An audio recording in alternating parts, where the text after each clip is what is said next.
चलिए देहरादून में देखिए, उत्तराखंड राज्य स्थापना की रजत जयंती के अवसर पर रजत जयंती रात्रि का यहाँ कार्यक्रम परेड का आयोजन किया गया है। सीएम धामी संबोधित कर रहे हैं, जुड़ते हैं।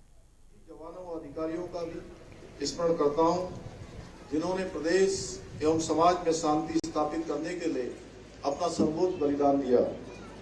आज के इस अवसर पर मैं पूर्व प्रधानमंत्री भारत रत्न श्रद्धेय स्वर्गीय अटल बिहारी वाजपेयी जी को भी नमन करता हूं, जिनके प्रधानमंत्रित्व कार्यकाल में न केवल उत्तराखंड की स्थापना का स्वप्न साकार हुआ, बल्कि विशेष औद्योगिक पैकेज के माध्यम से राज्य की नींव को मजबूती प्रदान करने का कार्य भी हुआ।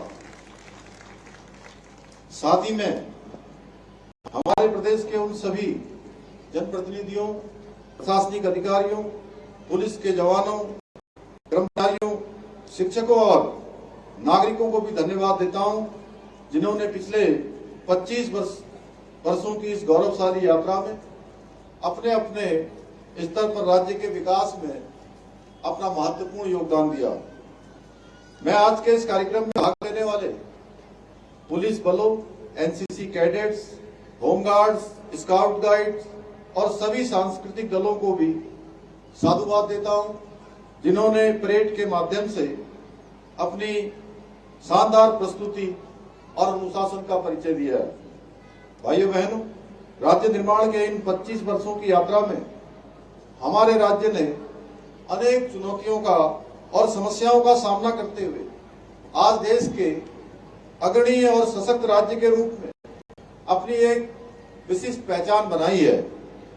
हमें समय समय पर कई प्राकृतिक आपदाओं और कठिन परिस्थितियों से भी जूझना पड़ा है। हमारे राज्य में चारधाम यात्रा, कांवड़ यात्रा, कुंभ मेले जैसे भव्य आयोजनों के साथ ही राज्य के विभिन्न पर्यटन स्थलों पर देश विदेश से आने वाले श्रद्धालुओं और पर्यटकों का भारी दबाव रहता है।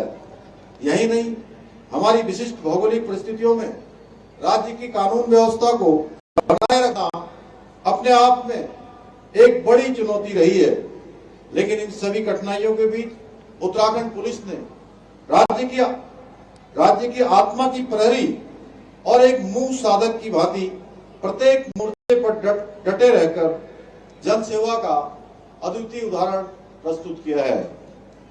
वर्षों से ढकी सीमाओं से लेकर मैदानी क्षेत्रों तक, तीर्थ यात्राओं की भीड़ से लेकर आपदाओं की विकट परिस्थितियों तक उत्तराखंड पुलिस ने ये सिद्ध किया है कि सेवा परमो धर्मः उनका आदर्श वाक्य मात्र नहीं है, बल्कि उनके जीवन का अटल संकल्प है। साथियों, ये हम सभी के गर्व का विषय है कि हमारी पुलिस ने महिला अपराधों के निराकरण में राष्ट्रीय औसत से दोगुनी सफलता हासिल की है। साथ ही गृह मंत्रालय द्वारा जारी महिला अपराधों एवं पॉक्सो अधिनियम के मामलों के निस्तारण में उत्तराखंड देश में 5वें स्थान पर रहा है।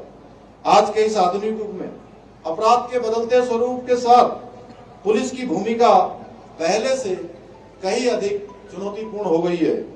अब पुलिस को केवल कानून व्यवस्था बनाए रखने तक सीमित नहीं रहना होता है, बल्कि साइबर अपराध, आर्थिक अपराध, नशे के खिलाफ लड़ाई में भी अपनी महत्वपूर्ण भूमिका निभानी होती है। इसलिए हमें साइबर अपराधों पर प्रभावी लगाम लगाने के लिए अपनी तकनीकी क्षमताओं को और अधिक सशक्त बनाना होगा। फिलहाल के लिए इतना ही। नमस्कार।